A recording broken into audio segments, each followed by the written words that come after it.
ಪವಿತ್ರ ಗೌಡ ಅವರನ್ನ ನೋಡಲಿಕ್ಕೆ ಅವರ ಸಹೋದರ ಪರಪ್ಪನ ಅಗ್ರಹಾರದ ಜೈಲಿಗೆ ಬಂದಿದ್ದ. ಮಾಧ್ಯಮಗಳನ್ನು ನೋಡ್ತಾ ಇದ್ದ ಹಾಗೆ, ಕ್ಯಾಮರಾಗಳನ್ನು ನೋಡ್ತಾ ಇದ್ದ ಹಾಗೆ ಉರಿದುರಿದು ಬಿದ್ದಿದ್ದಾನೆ ಪವಿತ್ರ ಗೌಡ ತಮ್ಮ. ಕೈ ತೋರಿಸುತ್ತಲೇ ಅಕ್ಕ ಪವಿತ್ರ ಭೇಟಿಗೆ ಹೊರಟಿದ್ದಾನೆ ತಮ್ಮ. ನೀವು ಕೂಡ ವಿಜುವಲ್ಸ್ ಅನ್ನು ಗಮನಿಸ್ತಾ ಇದ್ರಿ. ಇದೇ ಸೊಕ್ಕು, ಇದೇ ಧಿಮಾಕು, ಇದೇ ದರ್ಪ ಇವತ್ತು ಪವಿತ್ರ ಗೌಡ ಅವರನ್ನ ಜೈಲಿಗೆ ಹೋಗುವಂತೆ ಮಾಡಿದ್ದು.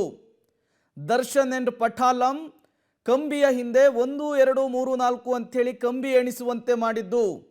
ಆ ಸೊಕ್ಕು, ದರ್ಪ, ಧಿಮಾಕು ಎಲ್ಲವೂ ಕೂಡ ಈಗ ಆಕೆಯ ತಮ್ಮನಲ್ಲೂ ಕೂಡ ಕಾಣಿಸ್ತಾ ಇದೆ.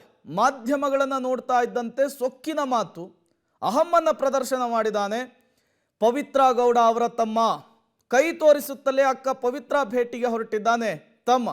ಪರಪ್ಪನ ಅಗ್ರಹಾರದ ಜೈಲಿನ ಬಳಿ ಬಂದಿರ್ತಾರೆ. ಪವಿತ್ರನನ್ನು ನೋಡಬೇಕು ಅಂಥೇಳಿ ಬಂದ ಕೆಲಸವನ್ನು ಮುಗಿಸ್ಕೊಂಡು ತನ್ನ ಪಾಡಿಗೆ ತಾನು ಹೋಗಿದ್ರೆ ಏನೂ ಆಗ್ತಿರ್ಲಿಲ್ಲ. ಈತ ಕ್ಯಾಮರಾಗಳನ್ನು ನೋಡ್ತಾ ಇದ್ದ ಹಾಗೆ ಉರಿದುರಿದು ಬಿದ್ದಿದ್ದಾನೆ.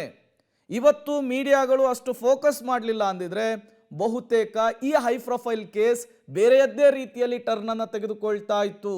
ಆ ಉರಿ ಸಹಜವಾಗಿ ಅವನಲ್ಲಿ ಕಾಣಿಸ್ತಾ ಇದೆ, ಆ ಮುಖದಲ್ಲಿ ಕಾಣಿಸ್ತಾ ಇದೆ.